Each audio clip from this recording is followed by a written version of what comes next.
Hari ini saya akan memberikan informasi kepada teman-teman. Ada dua kabar dari DPR RI. Kabar yang pertama terkait dengan penghapusan tenaga honorer. Kabar yang kedua terkait dengan perkembangan Undang-Undang Nomor 5 Tahun 2014 tentang ASN. Sehingga mungkin bisa membuat teman-teman tenaga honorer menjadi tenang. Saya kutip dari jpnn.com, media online berita terbaru dan terpopuler. jpnn.com membuat judul "Dua kabar dari DPR mungkin bikin honorer tenang". Ini ditayang pada hari Kamis tanggal 9 Februari 2023. Ada dua kabar yang menarik terkait honorer yang disampaikan oleh anggota Komisi 2 DPR RI, Bapak Insinyur Hugua. Kabar yang pertama adalah soal wacana penghapusan honorer. Menurut Hugua, mantan Bupati Wakatobi 2 periode ini, dalam Undang-Undang Nomor 5 Tahun 2014 tentang ASN, tidak ada salah satu pasal dan ayat pun yang menyelipkan kata penghapusan. Artinya, kata Bapak Hugua, negara tidak melarang kepala daerah maupun instansi pusat merekrut tenaga honorer atau istilah lainnya sesuai kreativitas pimpinan instansi. Yang dilarang negara adalah merekrut tenaga honorer untuk kepentingan politik. Contohnya, karena bertujuan menang di pemilu, maka menjanjikan para pendukungnya untuk dijadikan honorer. Jadi, dari sisi undang-undang, nggak ada kata penghapusan honorer itu. Kalau sekarang heboh dengan penghapusan honorer pada 28 November 2023, itu karena ada pasal di PP nomor 49 tahun 2018 tentang manajemen P3K. Namun, dalam pasal itu tidak secara terang-benderang menyebutkan kata penghapusan. Undang-Undang ASN menyebutkan ASN terdiri dari PNS dan P3K. Kemudian, PP Manajemen P3K menyebutkan batas waktu implementasi Undang-Undang ASN itu adalah 28 November 2023.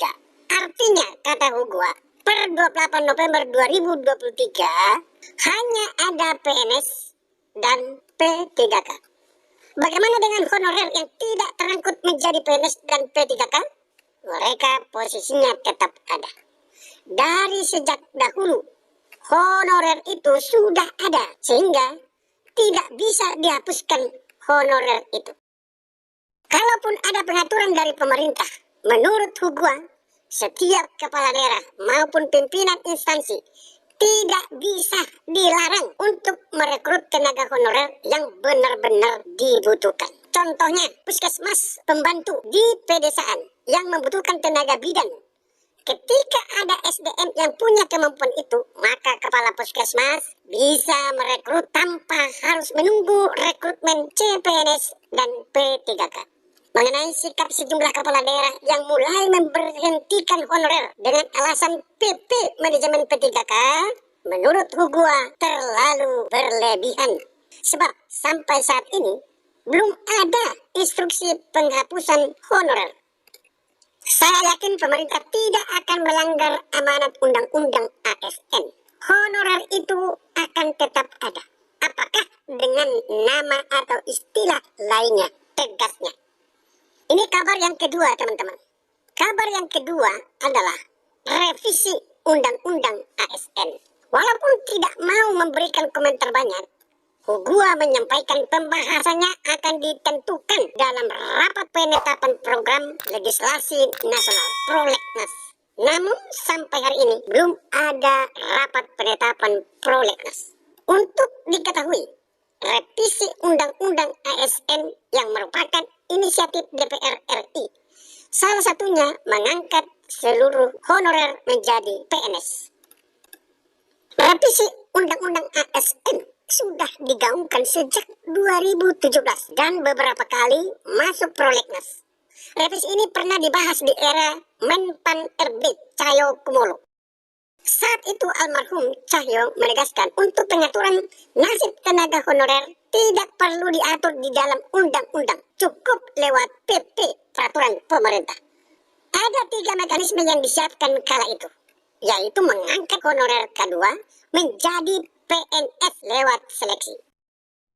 Jika tidak lulus PNS, maka diikut sertakan dalam seleksi P3K. Apabila tidak lulus lagi, maka honorernya dikembalikan kepada Pemda. Pemda diberikan kewenangan menyelesaikan honorernya. Jika tetap dipekerjakan, maka gaji yang diberikan harus setara UMR. Jadi, tidak ada perintah diberhentikan secara massal.